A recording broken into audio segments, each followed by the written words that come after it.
Sebelum ceritanya dimulai, silahkan tulis di kolom komentar dari daerah mana saja teman-teman yang menonton cerita ini, dan jangan lupa klik like dan subscribe agar channel Tika Story bisa semakin berkembang dan bisa mempersembahkan cerita yang terbaik. Ayu bukan wanita ambisius. Ia hanya ingin hidup sederhana bersama suami yang dicintainya, Dimas. Sejak awal pernikahan, Ayu sudah tahu mertuanya tidak menyukainya. Bu Erna, ibu Dimas, menganggap Ayu tak pantas menjadi bagian dari keluarga mereka. Alasannya satu, Ayu hanya pegawai Indomaret. Baginya, menantu harus berpendidikan tinggi, bekerja di kantor besar, dan berasal dari keluarga terpandang. Meski sering diremehkan, Ayu tetap berusaha menjadi istri dan menantu yang baik. Ia masak setiap pagi, membungkuskan bekal untuk Dimas, bahkan tetap tersenyum meski dihina mertua di depan keluarga besar. Tapi sebaik apapun Ayu, tidak pernah cukup di mata Bu Erna. Setahun terakhir Dimas mulai berubah. Pulang malam dengan alasan kerja lembur, lebih sering memandangi layar ponsel ketimbang wajah istrinya. Ayu sempat curiga, namun setiap kali ia bertanya, Dimas hanya menjawab dengan dingin. "Jangan lebay, Ayu. Aku capek kerja, bukan selingkuh, tapi kebenaran selalu menemukan jalan." Lewat pesan suara yang tak sengaja terkirim, Ayu mendengar suara lembut wanita lain memanggil suaminya, "Sayang." Hancur. Tapi ia diam. Ia mengawasi. Ia menunggu. Sampai suatu hari, Ayu menemukan undangan pernikahan tersembunyi di lemari Dimas. Nama pengantinnya jelas, Dimas dan Winda. Hari pernikahan, 2 minggu lagi. Lokasi, resort mewah di puncak. Tertulis pula, keluarga besar Bu Erna mengundang. Ayu tidak menangis, kali ini ia tersenyum. Ia tersenyum dingin dan mulai menyusun rencana. Hari itu ia bersumpah, pernikahan Dimas bukan akan jadi hari bahagia, melainkan hari kehancuran yang tak akan pernah terlupakan. Ayu berdiri di depan cermin kamar tidurnya. Wajahnya terlihat tenang, tetapi matanya menyimpan badai. Sudah seminggu sejak ia menemukan undangan pernikahan Dimas. Tak ada amarah yang meledak, tak ada air mata yang membasahi pipi. Semua sudah ia keluarkan malam itu, sendirian, tanpa suara. Kini, ia bukan lagi Ayu yang pasrah. Ia adalah Ayu yang tahu cara membalas. Ia membuka ponselnya. Di layar, foto pernikahan Dimas dan Winda yang dibagikan secara terbatas sudah berhasil ia simpan. Meski Dimas merahasiakannya dari media sosial, Ayu cukup cerdas untuk menelusuri akun-akun saudara jauh keluarga Dimas. Ada satu sepupu yang tak sengaja membagikan foto saat fitting baju pengantin. Itu cukup sebagai bukti. Perselingkuhan ini nyata dan disahkan oleh keluarganya sendiri. Lebih menyakitkan lagi, ia tahu bahwa Bu Erna adalah dalangnya. Mertuanya itu tak hanya membenci Ayu, tapi aktif mencari pengganti dirinya untuk putranya. Winda, wanita muda yang bekerja sebagai manajer di perusahaan properti, dianggap jauh lebih pantas. Cantik, mapan, dan dari keluarga berada.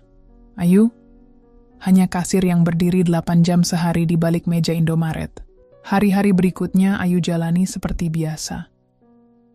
Ia masih menyiapkan makan pagi untuk Dimas, mencuci bajunya, bahkan menyetrika kemejanya dengan rapi. Dimas tak tahu bahwa istrinya sudah tahu segalanya. Ia pikir Ayu tetap bodoh, tetap naif, tapi Ayu sedang menunggu waktu yang tepat. Saat malam tiba dan Dimas pergi entah kemana, Ayu diam-diam menyusun berkas. Ia sudah menyiapkan bukti-bukti perselingkuhan Dimas, bukti transfer uang ke rekening Winda, bukti percakapan mesra mereka, hingga video Dimas keluar dari apartemen Winda pukul 2 pagi. Oh, namun Ayu tidakkah hanya ingin cerai? Dah, itu terlalu sederhana. Ia ingin membuat Dimas dan Bu Erna merasakan kehinaan yang pernah ia telan selama 5 tahun pernikahan. Ia ingin mereka hancur, secara sosial, emosional, dan jika bisa, finansial. Malam itu, Ayu bertemu dengan seseorang di sebuah kafe sepi. Pria itu duduk menunggu dengan jas rapi dan laptop terbuka di hadapannya. Namanya Aldi, teman SMA-nya yang kini bekerja sebagai pengacara handal. Mereka sudah lama tak bertemu, namun Aldi menerima pesan Ayu dengan serius. "Aku butuh bantuannya. Tapi bukan sekadar perceraian," ujar Ayu sambil menyerahkan flash disk. Aldi membuka file yang berisi seluruh bukti perselingkuhan Dimas. Ini cukup untuk membuat dia tak hanya kehilangan istri, tapi juga reputasi. "Dan aku tahu, dia baru saja mendapatkan promosi di kantornya," kata Ayu, suaranya datar. Aldi menatap Ayu dalam-dalam. Ia terdiam sejenak, kemudian tersenyum tipis. "Jadi kau ingin dia kehilangan semuanya? Pekerjaan, istri, dan harga diri?" Ayu mengangguk. Tepat di hari pernikahannya, Aldi menghela napas. "Kau tahu risikonya? Sudah kuhitung semuanya. Aku tidak ingin dia sekadar menyesal. Aku ingin dia mengingat hari itu sebagai hari terburuk dalam hidupnya." Setelah pertemuan itu, Ayu mulai bergerak dalam diam. Ia menghubungi sahabatnya yang bekerja sebagai wartawan lokal. Ia menyusun siasat untuk membuat pernikahan diam-diam itu menjadi konsumsi publik, dengan bumbu skandal. Ia juga mulai mengumpulkan catatan transaksi dan kontrak yang menunjukkan bahwa beberapa pembelian properti Dimas atas nama Winda dilakukan memakai dana gabungan pernikahan mereka, yang artinya Ayu punya hak untuk menggugat. Hari terus berjalan, dan Dimas tetap acuh. Ia bahkan mulai berani pulang larut tanpa alasan. Pernah suatu malam, ia bahkan tak pulang sama sekali dan hanya mengirim pesan. "Lembur di luar kota." Ayu hanya membalas dengan, "Hati-hati ya, jangan lupa makan." Senyumnya selalu tulus, tapi bukan dari hati. Senyum itu adalah topeng yang menutupi kemarahan yang membara. Hari pernikahan semakin dekat, dan Ayu sudah siap membuka topengnya. 3 hari menjelang pernikahan Dimas dan Winda, Ayu berdiri di dalam ruang kerja kecilnya, sebuah kamar kosong yang ia ubah menjadi tempat perencanaan. Di hadapannya, papan gabus besar penuh dengan catatan, foto, dan timeline rencana. Semuanya rapi, terstruktur, dan terarah. Ia menatap papan itu dengan mata tajam, lalu meraih sebuah map biru yang bertuliskan, "Panggung Pembalasan." Hari itu, Ayu mengirimkan sebuah paket eksklusif ke alamat resort tempat pernikahan akan dilangsungkan. Di dalamnya, sebuah USB, sepucuk surat, dan selebaran hitam putih bertuliskan, "Untuk tamu undangan, sebelum mengucap selamat, tonton ini dulu." Isi USB itu adalah kompilasi video Dimas bersama Ayu, rekaman pernikahan sah mereka, dan potongan-potongan obrolan Dimas dengan Winda yang menunjukkan jelas bahwa pernikahan ini dibangun di atas pengkhianatan. Ayu juga menyisipkan video singkat dirinya di akhir klip, mengenakan baju kerja Indomaret, tersenyum manis di depan kamera. "Terima kasih telah datang ke pernikahan mereka. Tapi izinkan saya mengingatkan, saya masih istri sahnya sampai saat ini, dan kalian sedang menghadiri pernikahan kedua yang ilegal. Selamat menikmati acara skandal tahun ini." Ia mengirimkan salinan video itu juga ke beberapa email redaksi media lokal dan ke akun Instagram komunitas gosip besar di kota. Aldi, sang pengacara, sudah menyiapkan laporan hukum lengkap dengan berkas gugatan perceraian dan tuntutan perdata untuk Dimas. Semua akan diserahkan tepat pada saat ijab kabul diucapkan. Ayu ingin semuanya hancur dalam satu ledakan. Di sisi lain, Dimas masih hidup dalam gelembung kebahagiaannya. Ia bahkan tak menyadari bahwa Ayu sudah mulai menjual beberapa aset rumah secara diam-diam. Mobil atas nama bersama sudah laku, dan uangnya masuk ke rekening pribadi Ayu. Ia punya hak penuh sebagai istri sah. Surat kuasa dan akta nikah masih di tangannya. Sementara itu, Bu Erna sibuk mempersiapkan gaun untuk pesta. Akhirnya Dimas bisa menikah dengan wanita yang pantas, ujarnya pada tetangganya. Ia tak tahu bahwa salah satu tetangga yang mendengar itu adalah kenalan Ayu, dan percakapan itu sudah direkam. 2 hari sebelum pernikahan, Ayu menerima pesan dari Dimas. Aku harus keluar kota lagi sebentar. Tugas kantor. Jangan ganggu dulu. Ayu tersenyum tipis sambil membalas. Tenang saja, aku tidak akan ganggu. Kau juga jangan kaget kalau aku nanti datang ke acaramu. Kita harus saling memberi kejutan, kan? Dimas tak membalas. Mungkin tak peduli. Atau mungkin merasa terlalu yakin bahwa Ayu akan tetap diam selamanya. Hari berikutnya, Ayu datang ke butik langganannya. Ia memesan gaun pesta berwarna merah muda yang elegan. Makeup artis pribadi sudah ia hubungi. Ia ingin tampil menawan, bukan sebagai korban, tapi sebagai wanita yang sedang naik panggung kemenangan. Sahabat-sahabat Ayu juga akan hadir. Mereka akan merekam semuanya. Aldi sudah menyiapkan drone kecil untuk mengambil gambar dari udara, hanya untuk keperluan dokumentasi pribadi, katanya sambil tertawa. Malam sebelum pernikahan, Ayu duduk di balkon rumahnya. Angin malam menyentuh rambutnya yang tergerai. Di tangannya, segelas teh hangat dan berkas gugatan. Di hadapannya, bulan purnama menggantung tenang.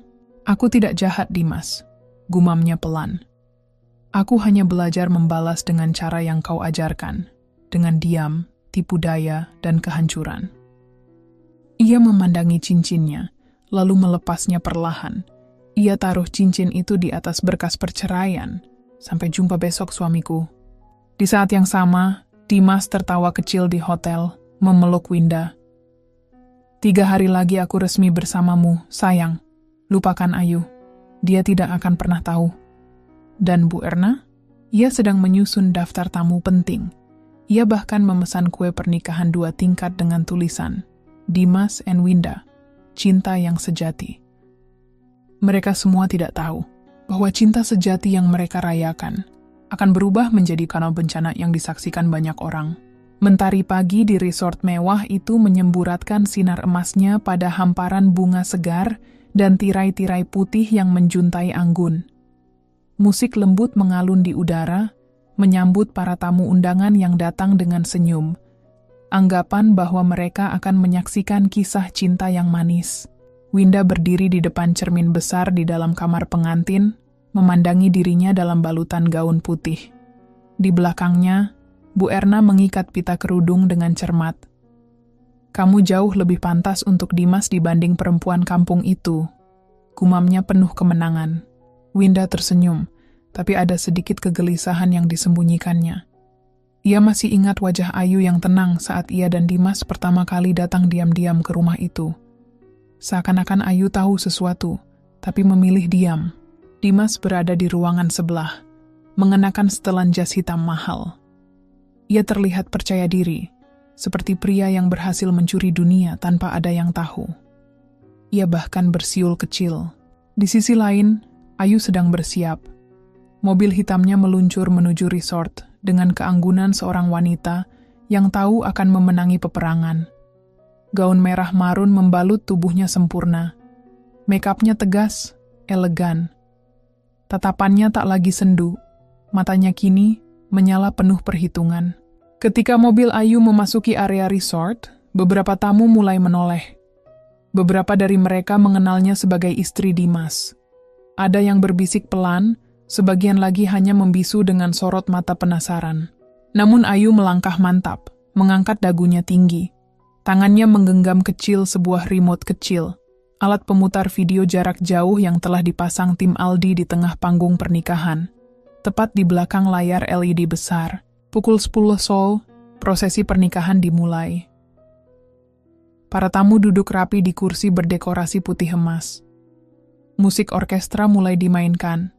Dimas berdiri di altar, menunggu Winda yang berjalan perlahan diiringi oleh ayahnya.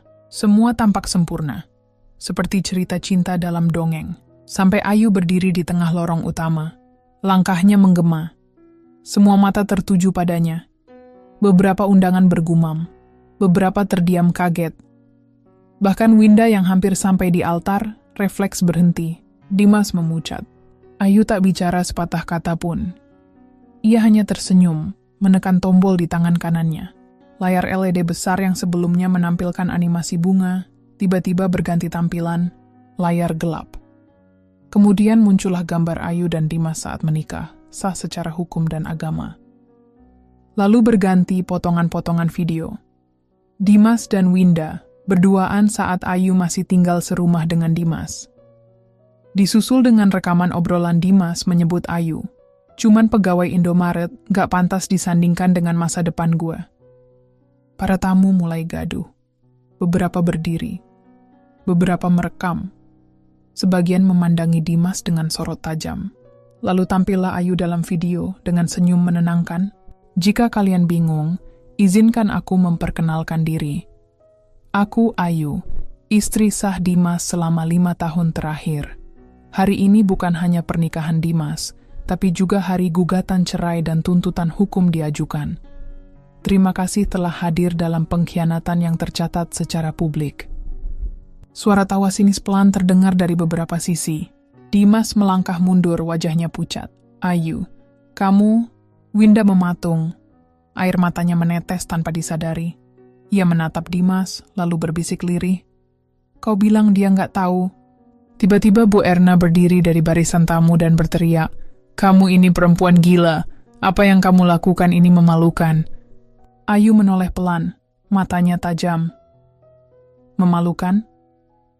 Ibu sudah lama memalukan dirinya sendiri ketika membantu anak ibu menikah di belakang istri sahnya. Dan sekarang, masyarakat juga akan tahu siapa sebenarnya yang paling gila dalam cerita ini. Aldi, sang pengacara, maju ke depan dan menyerahkan berkas pada panitia pernikahan dan manajemen resort. Resort ini akan kami laporkan karena menyelenggarakan pernikahan tanpa legalitas sah dari catatan sipil dan KUA, atas permintaan dari seseorang yang masih berstatus suami orang. Ini dokumen buktinya. Suasana berubah kacau. Beberapa undangan keluar. Media lokal yang telah menerima kiriman video dari Ayu mulai memblas berita secara online. Foto pernikahan berubah menjadi skandal nasional kecil. Ayu menatap Dimas dan Winda satu kali terakhir. "Aku tidak akan menghalangi kalian untuk bersama. Tapi kali ini, kalian harus menanggung semuanya, tanpa aku." Ia membalikkan tubuh, berjalan menjauh dengan anggun, diiringi tatapan kagum dari beberapa tamu wanita dan sorot kamera. Sementara Dimas terduduk lemas, tangan menutupi wajah. Bu Erna menahan dada, napasnya memburu. Dan Winda, ia hanya bisa menangis. Tak ada pelukan, tak ada janji manis. Hanya kehancuran yang tersisa. Dan Ayu, dengan punggung tegak, melangkah keluar dari dunia yang pernah menginjaknya. Langit siang itu tampak mendung seolah ikut merasakan kekacauan yang baru saja terjadi. Suara para tamu yang masih bergumam, panitia yang sibuk membereskan dekorasi pernikahan yang gagal total, dan suara klik-klik kamera dari wartawan yang tiba di lokasi menjadi latar yang kacau dan memalukan. Dimas terduduk di kursi pelaminan, jas hitamnya kusut, rambutnya berantakan. Ia seperti pria yang baru saja kehilangan seluruh harta bendanya dalam sekejap. Matanya kosong menatap layar yang kini hanya hitam pekat, seolah menggambarkan kehancuran hidupnya. Winda duduk di lantai, gaun putihnya kotor dan kusut, make-upnya luntur oleh air mata dan rasa malu. Ia menatap Dimas dengan penuh benci. "Kau bilang dia nggak tahu, Dimas. Kau bilang dia perempuan bodoh." Dimas menoleh, suaranya parau. "Aku juga nggak tahu dia bisa sekecam ini. Dia nggak pernah marah, Winda. Selama ini dia cuma diam." Winda berdiri dengan tubuh gemetar, lalu menampar pipi Dimas keras. Dia diam bukan karena bodoh, tapi karena cerdas. Kita yang terlalu yakin bahwa kebaikan itu bisa diinjak-injak. Sementara itu, Bu Erna duduk di bangku paling belakang dengan nafas terengah, tangan menggenggam dada kirinya. Wajahnya pucat. Tak ada lagi wibawa yang biasanya ia pamerkan di depan keluarga dan tetangga. Ia tidak hanya kalah dalam perang melawan menantunya, tapi kini seluruh keluarganya dipermalukan di depan publik. "Aku tidak menyangka. Dia berani menghancurkan semuanya seperti ini," gumamnya lemah. Di tempat berbeda, Ayu duduk tenang di balkon sebuah hotel bintang 5. Ia menyesap teh hijau perlahan. mengenakan kemeja sutra putih dan celana panjang hitam. Di sebelahnya duduk Aldi, pria muda berjas abu-abu yang sejak awal membantu Ayu mengatur rencana balas dendam itu dengan rapi. "Apa kau yakin ingin mengajukan gugatan ke pengadilan agama dan perdata sekaligus?" tanya Aldi sambil menyerahkan map coklat. Ayu membuka map itu dan tersenyum tipis. "Aku tidak ingin mereka hanya merasa malu. Aku ingin mereka merasakan kehilangan, secara hukum dan finansial." Ia menunjuk surat perjanjian harta Gonogini dan akta rumah yang diam-diam telah dipindahkan ke namanya sejak 1 tahun terakhir, saat Dimas meminta untuk membuka bisnis kecil dan menggunakan surat rumah sebagai jaminan. Dimas tidak sadar bahwa aku belajar dari setiap ucapan merendahkannya. Saat dia berkata aku cuman pegawai Indomaret, aku sadar bahwa aku harus punya sesuatu yang lebih besar daripada sekadar pekerjaan tetap. Maka aku mulai kursus online, belajar saham, dan sekarang aku bisa membiayai seluruh hidupku tanpa sepeser pun bantuan dari dia. Aldi menatap Ayu dengan kagum. "Kau berubah total, Ayu. Dalam waktu 1 tahun, kau membangun pondasi hidup yang kuat tanpa mereka sadari." Ayu menoleh pelan. "Balas dendam paling kejam adalah ketika kau terlihat bahagia, sementara mereka jatuh terpuruk karena ulah mereka sendiri."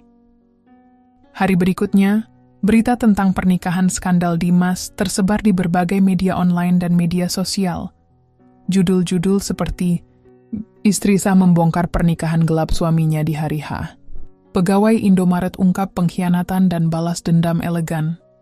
"Pengantin wanita pingsan saat fakta istri pertama terungkap." Menguasai trending topik selama 2 hari berturut-turut, Ayu menjadi topik perbincangan publik. Banyak yang mengaguminya, bahkan beberapa brand pakaian dan skincare mulai menghubungi Aldi untuk menawarkan kerjasama sebagai brand ambassador. Ayu tak pernah mencari sorotan, tapi ia tahu, inilah waktunya memulai kehidupan baru. Di sisi lain, Dimas diberhentikan dari pekerjaannya karena skandal tersebut mencoreng reputasi perusahaan tempat ia bekerja. Winda menghilang dari sosial media. Dan Bu Erna, ia mengalami tekanan darah tinggi dan harus dirawat di rumah, jauh dari cemoohan masyarakat sekitar. 2 minggu kemudian, Ayu berdiri di depan gerbang Indomaret, tempat ia dulu bekerja. Ia memandangi bangunan itu dengan senyum tipis. Lalu ia melangkah masuk, bukan sebagai pegawai, tapi sebagai investor yang kini membeli saham mayoritas waralaba tersebut melalui perusahaan yang ia bangun dengan nama baru, Ayan Group Co. Mantan manajer Indomaret yang dulu sempat meremehkannya menyambutnya gugup. "Ayu, maaf maksud saya Ibu Ayu, saya..." Ayu tersenyum ramah. "Tenang saja Pak Rudi, saya datang bukan untuk balas dendam pada masa lalu, tapi saya harap mulai hari ini kita bisa bekerja sama dengan lebih saling menghargai." Ia melangkah masuk ke ruang meeting kecil yang kini telah direnovasi. Dalam hatinya Ayu tahu, ini baru awal dari kehidupan barunya. Dan pada akhirnya, orang yang paling tenang saat disakiti adalah yang paling menakutkan ketika memutuskan untuk membalas. Suasana rumah Bu Erna tak lagi semewah dan seramai biasanya. Lampu-lampu gantung yang dulu berkilau kini redup, tirai-tirai mahal tertutup rapat, dan ruang tamu terasa dingin meski tanpa pendingin ruangan menyala. Di meja makan yang dulu sering diisi gelak tawa dan hinaan terhadap Ayu, kini hanya tersisa suara sendok dan garpu yang bersinggungan pelan. Dimas duduk di ujung meja, wajahnya kuyu, rambutnya dibiarkan berantakan. 1 minggu terakhir, hidupnya seperti film murahan yang terus diputar ulang, tentang pengkhianatan, pembalasan, dan kehancuran. Winda tidak lagi tinggal bersamanya. Setelah kejadian hari itu, wanita itu memilih pulang ke rumah orang tuanya dan memutus komunikasi. Ia merasa dibohongi, tidak hanya oleh Dimas, tapi juga oleh keluarga Dimas yang selama ini bersikap sok suci namun penuh kemunafikan. "Kalau saja kamu lebih cerdas, semua ini nggak akan terjadi." Suara Bu Erna memecah keheningan.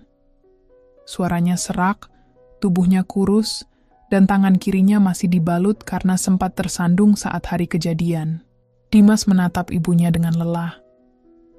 "Bu, tolong, jangan salahkan aku saja. Ibu juga ikut menutupi pernikahan itu. Ibu juga yang menyuruh aku segera nikahi Winda, supaya aku bisa lepas dari Ayu. Karena ibu nggak tahan punya menantu rendahan. Apa nggak malu, Dimas?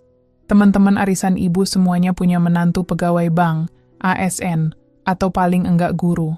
Kamu malah bawa perempuan berseragam Indomaret ke ruang keluarga kita." "Tapi Bu, perempuan berseragam Indomaret itu yang ternyata menyelamatkan hidup kita semua," jawab Dimas lirih. Bu Erna terdiam. Ya, Ayu ternyata bukan sekadar pegawai minimarket. Ia seorang wanita kuat yang kini namanya tercatat sebagai pemilik saham mayoritas di salah satu jaringan retail lokal terbesar. Ayu tak hanya menghancurkan reputasi keluarga mereka, tapi juga menunjukkan bahwa dirinya jauh lebih berharga dari yang selama ini mereka remehkan. Dimas menunduk, tangannya menggenggam secarik kertas. Surat gugatan cerai dari Ayu.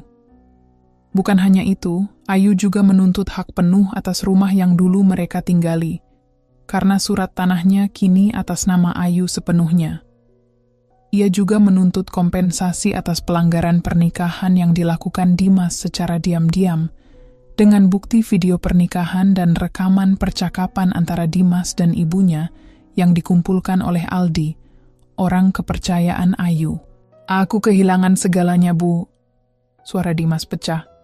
Istri, rumah, pekerjaan, reputasinya, semua hilang dalam semalam. Bu Erna berdiri dengan tertatih, menatap putranya. "Ibu juga kehilangan segalanya, Dimas, dan semuanya berawal dari kesalahan kita sendiri." Di tempat berbeda, Ayu menandatangani kontrak kerja sama dengan salah satu perusahaan teknologi lokal. Ruangan kantor barunya berada di lantai 17, sebuah gedung pencakar langit. Dari balik kaca besar, ia bisa melihat seluruh sudut kota, termasuk area kompleks rumah Bu Erna. "Kau yakin gak ingin bertemu mereka satu kali lagi?" tanya Aldi, yang kini menjadi manajer bisnisnya sekaligus tangan kanan setia. Ayu menoleh sebentar, lalu menggeleng. "Untuk apa? Penyesalan mereka bukan urusanku. Tugasku hanya menunjukkan bahwa aku tak selemah yang mereka kira." Aldi mengangguk.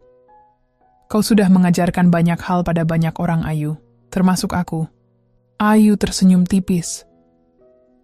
"Aku hanya menjalani luka dengan cara yang berbeda. Dulu aku diam bukan karena takut, tapi karena aku sedang mencatat semua yang mereka lakukan. Dan sekarang waktunya halaman baru." Malam harinya, Dimas duduk sendiri di taman belakang rumah ibunya, yang mulai sepi pengunjung. Ia membuka ponselnya, melihat foto-foto lama bersama Ayu. Di salah satu foto, Ayu sedang tersenyum sambil membawa bekal makan siang ke tempat kerja. Foto yang dulu ia anggap memalukan, kini jadi benda paling berharga. Air matanya jatuh. "Maaf Ayu, aku salah." Namun permintaan maafnya tenggelam dalam senyap malam, tanpa siapapun yang peduli. Karena terkadang, ketika seseorang baru menyadari nilai seseorang, yang lain sudah terlalu jauh melangkah ke depan, tanpa menoleh ke belakang.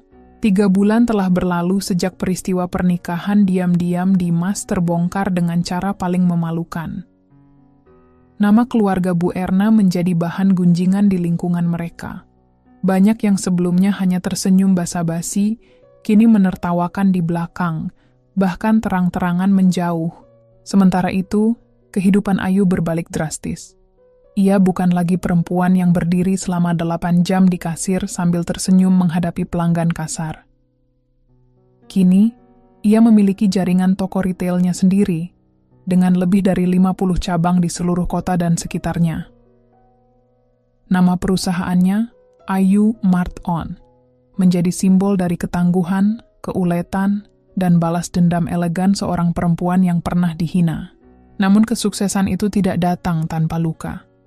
Malam-malamnya masih sering dihiasi mimpi buruk. Bukan karena rindu pada Dimas, tetapi karena ia masih belum bisa melupakan betapa rendah dirinya dulu diperlakukan.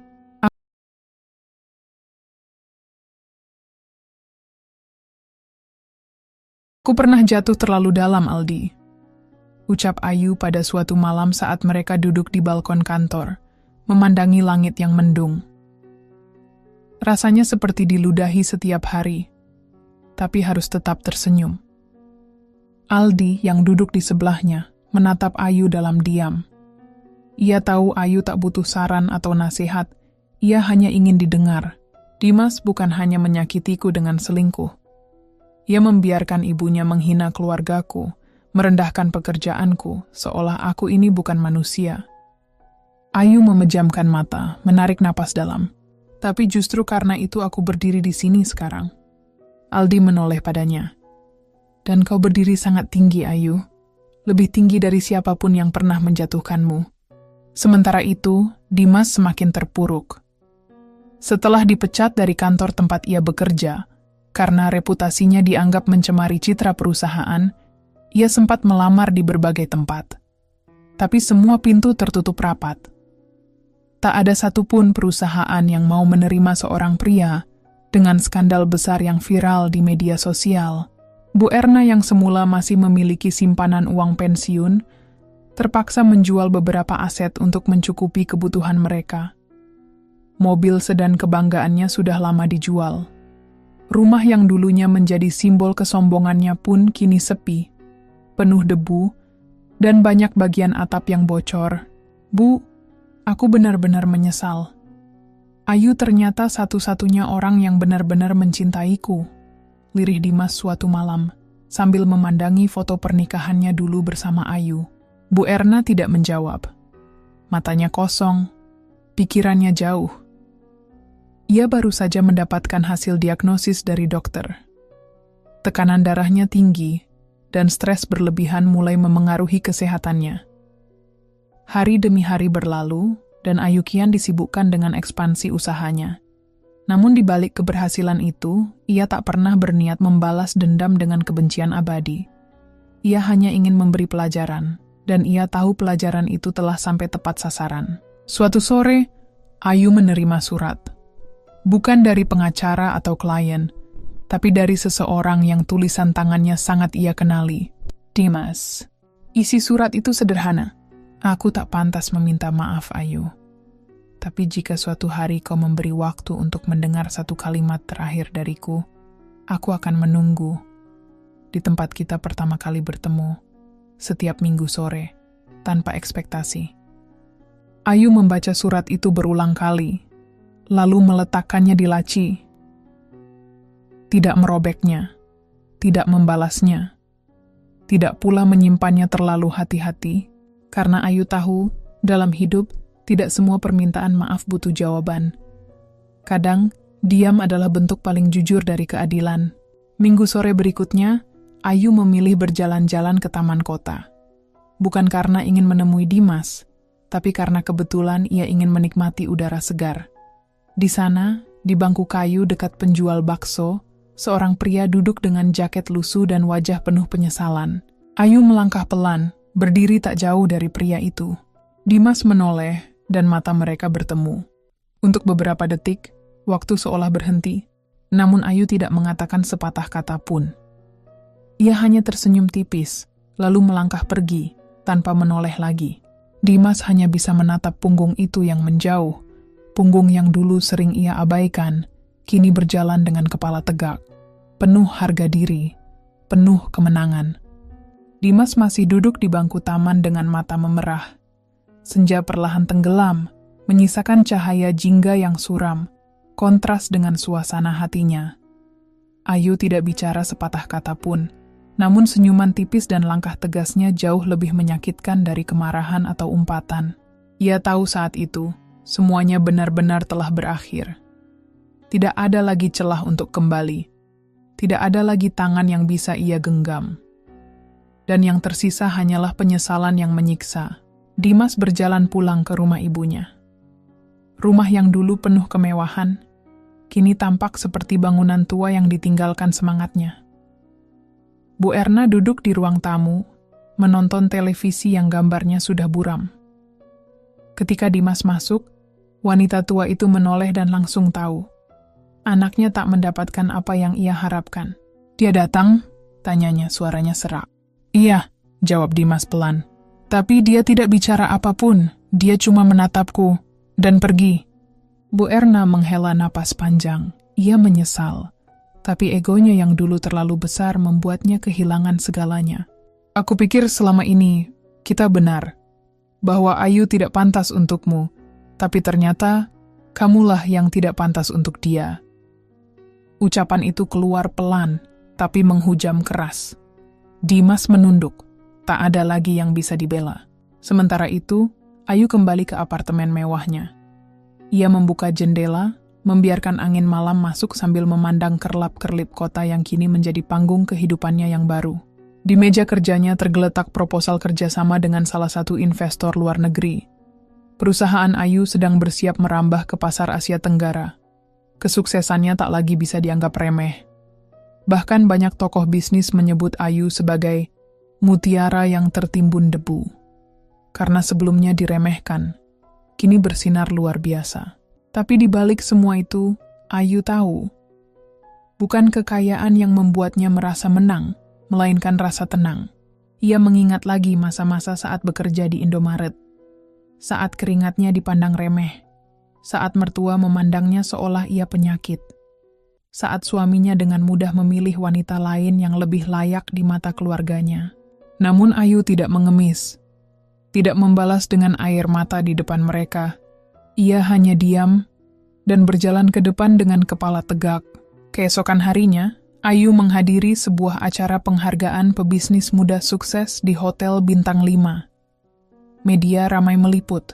Blitz kamera berkedip saat ia melangkah anggun di atas karpet merah. Ayu menerima penghargaan dengan senyum tenang, lalu menyampaikan pidato.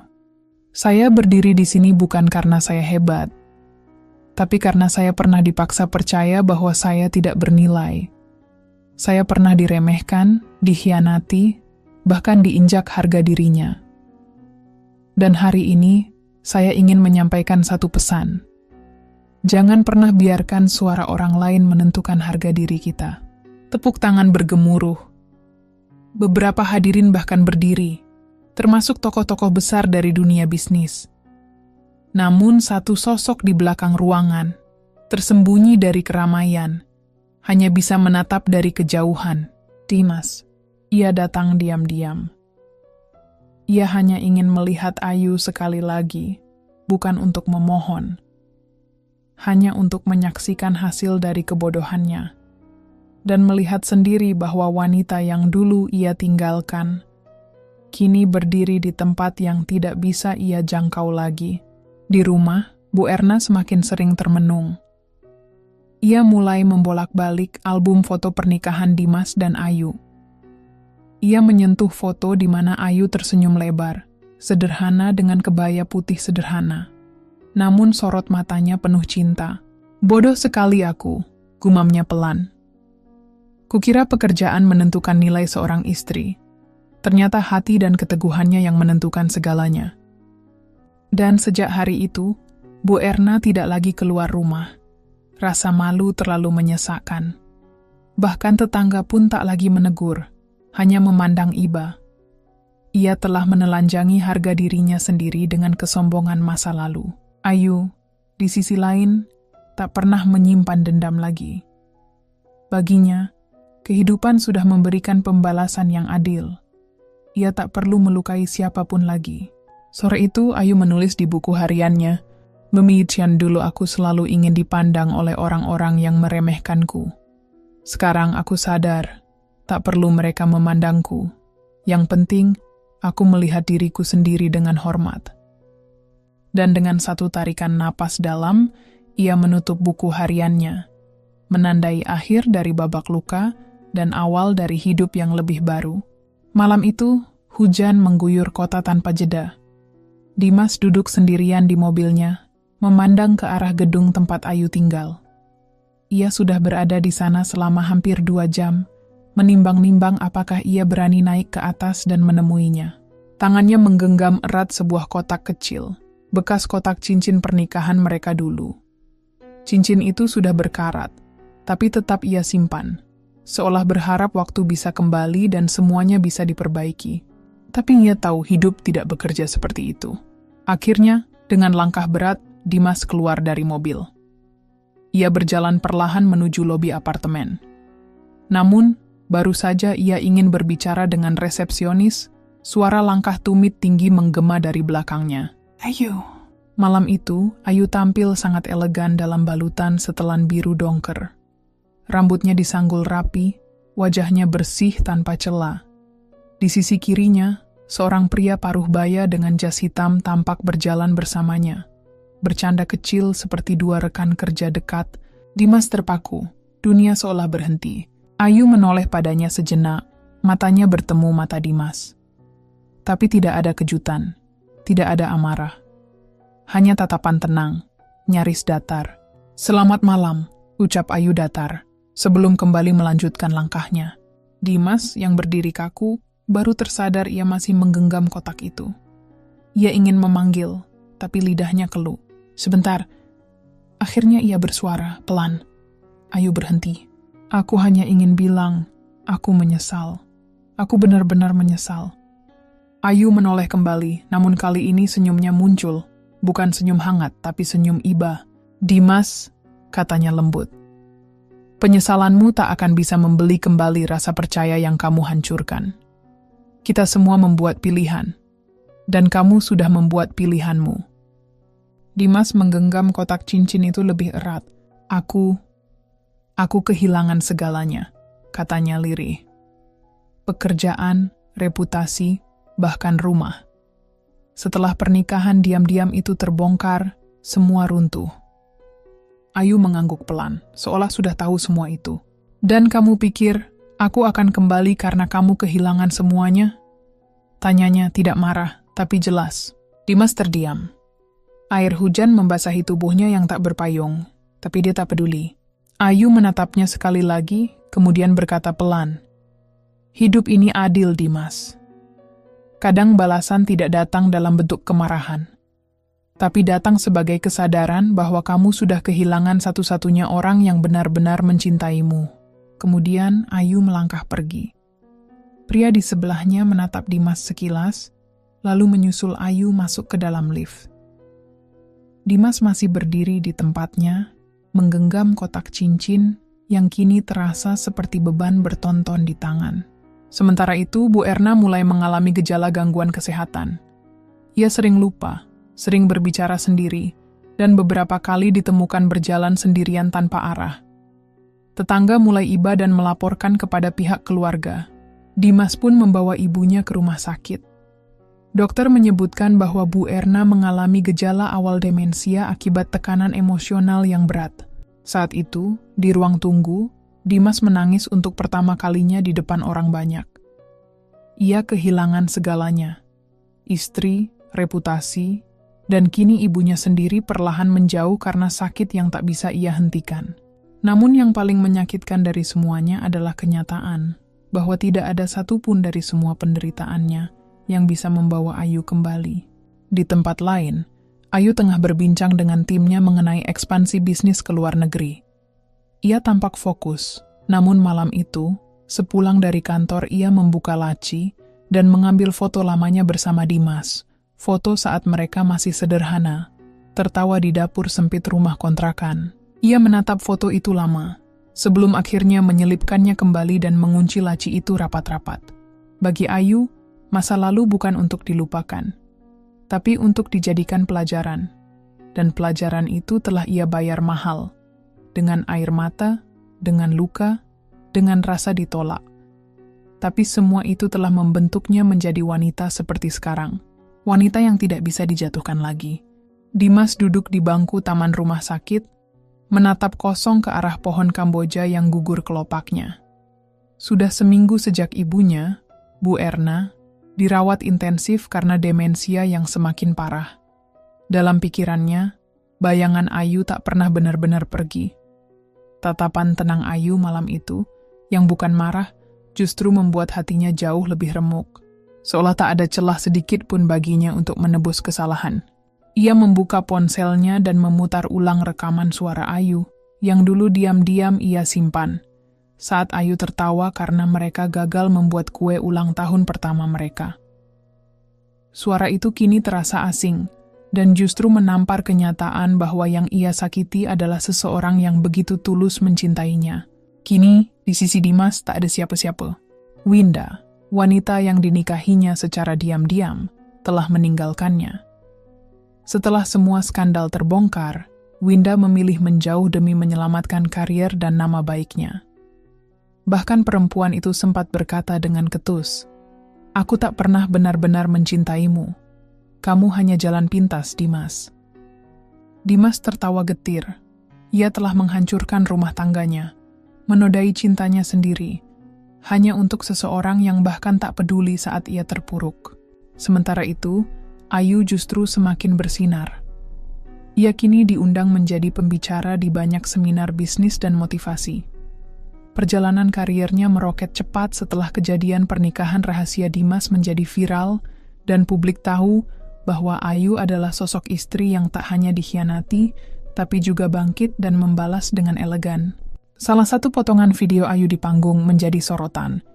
"Dulu saya hanya pegawai Indomaret, dan saya bangga dengan itu. Karena dari situ saya belajar menghadapi hinaan, menghadapi kenyataan, dan tetap berdiri meski dilindas rasa sakit. Hari ini, saya bukan hanya perempuan yang ditinggalkan. Saya adalah perempuan yang memilih untuk tidak kembali." Video itu ditonton jutaan orang. Menjadi inspirasi. Menjadi kekuatan untuk banyak perempuan lainnya. Namun di balik layar, Ayu tetap manusia. Ia pernah mencintai Dimas dengan sepenuh jiwa. Ia pernah menganggap ibu mertuanya seperti ibu kandung sendiri. Namun luka yang mereka berikan terlalu dalam untuk bisa dilupakan, apalagi dimaafkan dengan mudah. Suatu pagi Ayu menerima surat. Bukan email, bukan pesan digital, tapi surat kertas, ditulis tangan. Surat dari rumah sakit jiwa, dengan cap resmi. Isinya adalah permintaan dari pihak Dimas yang memohon agar Ayu mau menemui ibunya untuk terakhir kali. Kondisi Bu Erna memburuk. Ia sering menyebut nama Ayu dalam delusi dan tangisnya. Awalnya Ayu mengabaikan, tapi di malam ketiga, saat ia duduk sendirian di balkon, hujan turun dengan lembut. Dan entah kenapa, ia merasa tergerak untuk datang. Di ruang rawat, Bu Erna tampak jauh lebih kurus. Rambutnya sudah dipotong pendek, matanya kosong. Namun saat Ayu melangkah masuk, ada sebersit cahaya dalam tatapannya. "Ayu," bisiknya lirih. Ayu menahan napas, hatinya bergetar. "Aku minta maaf, Nak," ucap Bu Erna dengan suara tercekat.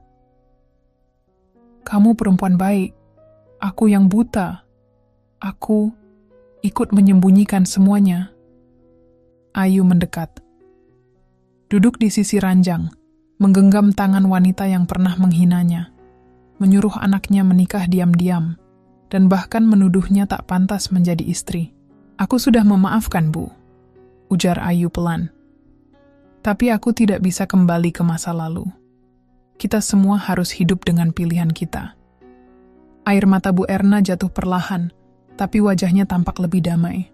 Dimas, yang berdiri di luar pintu, menyaksikan semuanya dalam diam.